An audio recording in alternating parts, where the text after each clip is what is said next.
বিএনপির চেয়ারপারসন খালেদা জিয়ার সাজা ৬ মাস করে স্থগিত করা সরকারের আরেক খেলা বলে দাবি করেছেন দলের মহাসচিব মির্জা ফখরুল ইসলাম আলমগীর। বৃহস্পতিবার দুপুরে রাজধানীর নয়াপল্টনে মানববন্ধনে তিনি এসব কথা বলেন। মির্জা ফখরুল বলেন, আইনকে বেআইনিভাবে ব্যবহার করে খালেদা জিয়াকে আটকে রাখা হয়েছে। প্রতিদিন মৃত্যুর সঙ্গে তাকে লড়তে হয়। সরকারের চালাকি ৬ মাস করে সাজা স্থগিত করছে। তার মানে সাজা কমছে না। ভবিষ্যতে যখন তাদের প্রয়োজন হবে সাজা আবার যুক্ত হবে। এটা আরেকটি খেলা। পুরো সাজানো একটা মামলা ছিল। মূল লক্ষ্য ছিল রাজনীতি থেকে সরিয়ে দেওয়া। তিনি বলেন, সরকার দেশকে বিক্রি করে দিচ্ছে। এখানে আইনের শাসন নেই।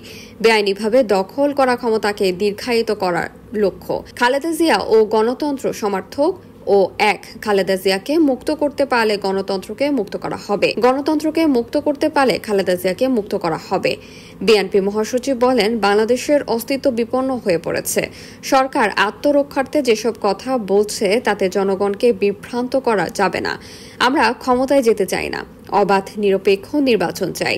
যারা আসবে তাদের বরণ করে নেব, কিন্তু নিজেরা ক্ষমতায় থাকতে পুরো নির্বাচন ব্যবস্থাকে দখল করে নেবেন সেটা হতে দেব না।